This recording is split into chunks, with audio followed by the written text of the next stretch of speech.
Welcome. My name is Howard Tipton. I'm the town manager of Longboat Key, and in this video series we talk each month about something going on in the town.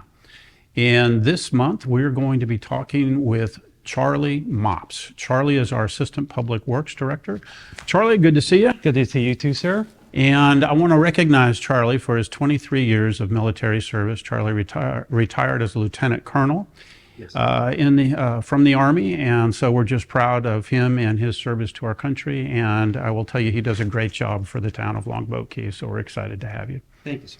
So what we want to talk today about is called Greer Island Dredging, and so this is a project that has been a long time in coming. And I just let's start a little bit with the history of Greer Island, because it's got a little bit of history. And so just share a quick minute about that. Sure. Greer Island, originally was an island, and it was, also known as Bear Can Island. That island was actually back in the 40s when they dredged the original intercoastal waterway. Instead of the current alignment of Longboat Pass, it was actually more to the south, like right by where Greer Island currently exists. And so over time, the ebb shoal kind of, and the sand movement of sand within the inlet, the inlet influence basically created that island and created the movement of sand in there to actually expand it. And throughout the 90s, when the town started taking over the dredge and fill of the beaches and the passes, as we were doing more and more beach fill on the north end of the project, or the north end of the island, the migration of sand just kind of continued. So it kind of developed that spit over time. And the most recent project, what we're trying to do is recreate the conditions back in 2007, 2008, when there was not so much of the spit on the east side of the bridge, but there was still like a nice boatable area where you could beach your boat on the west side. So in 2018, we kind of developed a project. So we saw that spit continuously growing, and we knew that it was basically going to be starting to choke off the lagoon, which is Canal 1A. And so that was going to limit the flushing and the habitat that exists in there, which is all seagrasses. You have manatees going in there, a lot of jellyfish, just different things that happen within that nice little ecosystem. And because that spit was growing so much, we knew that not only the boaters that lived back there were going to be limited, but also that flushing was going to be limited. So we started a program or a project to try to mitigate that, So in the course of that, we had hired a consultant, Aptum Engineering, and they started, developing specs and plans and trying to get permits. And we had to go through 3 different agencies to get them. We had to go through FDEP, we had to go through the Army Corps, and we also had to deal with FDOT, the Florida Department of Transportation, because of the bridge. And in the course of doing that, we were kind of limited on some of the scope that we originally wanted to do. With that, there was a bunch of benthic resource surveys that we had to do in order to make the project happen, and to look at where the seagrasses were, so we weren't impacting those, and keeping that pristine environment just the way it is. So the permits were pulled, and we finally got everything together just this past year, and so we went out to bid as soon as possible. In the meantime, that spit had grown so much that we had to go in and do 2 emergency dredges. So we kind of excavated some of the material in the spit. We started creating the mounds, which were nicknamed Mopps' Mounds. And we stockpiled the material there so that we could grab it during this project. That way we could put our beach back on our beach, because it's all really good beach quality sand. So while that was all going on, we were also developing the groin field that's now in place on the north end of the island. Because of the influence of the pass and the normal migration of sand in that location, that's where you get a nodal point that basically wants to push sand both north and south, hence creating that spit. That's why we put the groins, the rock groins that we did in 2021 in the place that we placed them in order to like try to hold that sand in place for a longer period of time. So now, you know, all said and done, the project actually went pretty smooth. We got the material back to where we wanted it, and hopefully it will stay for a longer period of time due to the fact that we have those groins in place. So a couple of things to take away. One, these projects take forever to get going. So, you know, we're 5 years into this basically, Right. and takes a long time. So what was the cost of the project and how did we pay for it? The cost of the project was $1.1 million, and that was just for construction. We spent a couple of $100,000 in the permitting and the design and all of that as well. Basically our, you know, when we floated the bond referendum back 2018, the citizens are basically paying for it. However, we also get cost share from the state. The state kicks in about 28%. For the cost of the projects that we do on the beach. So we will be seeking reimbursement for them for this project as well. And so just as a reminder, our citizens do pay for the sand on the beaches. And so what Charlie was saying is we're taking some of those proceeds and helping to use that for this project. The sand goes right back on the beach, which is where it was supposed to stay originally. Just that sand never really stays where you want it to. And it's moving either north and south or east and west.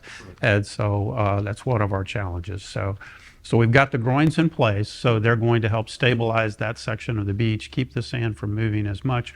We took the sand from the spit, which is really just the mountain of sand that was on the east side primarily of the bridge as you're going off of Longboat going north, and is back on the beach. Mm-hmm.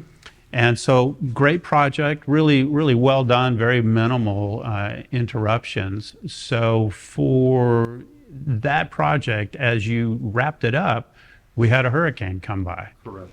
And so what did that do, if anything, to the outcome of what we were trying to get done? Well, you know, that's a great question because on Sunday, we got notified by the dredging firm that they had done their after dredge surveys that showed that they had met the templates per permit and per design. So they were in the process of demobilizing their equipment from the beach and getting their dredges to the next job, you know. At that time. And then, like you said, the hurricane came and they didn't have quite all their equipment off the beach. They had to bury some pipe in order to protect it. And then they came back and they started the demobilization process again. We literally just yesterday went through the punch list and completed all the little items that they needed to complete. But what the storm did was it accelerated the movement of that sand. And it accelerated the movement of sand throughout the entire island. But what was good is we had surveys, you know, before dredge surveys that were done, and then we had the after dredge surveys that were done just Sunday. The storm came through on Tuesday. And so having that information and the fact that we as a town always do a physical monitoring survey of the entire island prior to hurricane season, that way we have real data to show what a storm impact really would be. We took that information, we gave it to our other coastal consultant with the information that we got from the before dredge, the after dredge. We added some line work into the survey that's now going on to show what the impact of that storm was, so we can quantify where the sand went, how much sand went where, and try to, if possible, get a claim from FEMA to get all that work or what was lost reestablished. Established, right? Just real quickly, because we only have a minute, in terms of the beaches, and then we're talking about Hurricane Idalia. Mm-hmm. What were the impacts, and do we expect the sand to come back in these next couple of months? That's another great question, because just like winter, when we have our winter tides, we have a lot of escarpments and whatnot of the beach, and that's just a natural process that wants to bring the material out to between the nearshore and offshore sandbar, and it likes to deposit it there. And then during their spring tides, it likes to push it back up. So what we saw from the impacts was like deflation of our beach. So our berm elevation throughout the entire town is engineered to be between 5 and 6 feet tall. And then behind that, there's a dune system that's even taller. And what all that does is that really, serves the purpose of protecting those Gulf front properties from the storm surge that did occur.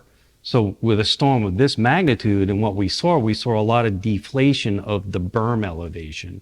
So the beach looks a lot smoother and flatter instead of as high as it was. And so what we're trying to do with these surveys is to capture, where did that material go? Will it come back? Because we're already starting to see some of that material start to build in a lot of our locations where you saw the deflation, but will it be able to come back up to that elevation? Probably not. So in the claim, if we can, we'll try to show, well, we had this FEMA berm elevation to protect our citizens and our properties. We'll try to get some reimbursement to try to get those rebuilt if we can. So the storm, we're fortunate, certainly could have been a lot worse than it was, but for something that was more than 100 miles offshore, we get the sense of what a real powerful storm can do in terms of storm surge and the power of water. Right. And on top of that, at the time that the storm was coming through, we were having king tides, so we were having flooding. We would have had sunny day flooding normally that we normally see throughout our low parts of the island, but in this case, with that magnitude of storm and the surge on top of it, that's why we kind of saw the impacts that we saw. Well, Charlie, thank you very much for sharing the information that you did. Charlie is our expert when it comes to beaches and all things sand, and so we appreciate that. And we remind ourselves that sand just never stays where it should, or where we want it anyway. So that's it on Greer Island. We're excited that that project is done. And until next time, I'm Howard Tipton. Stay well.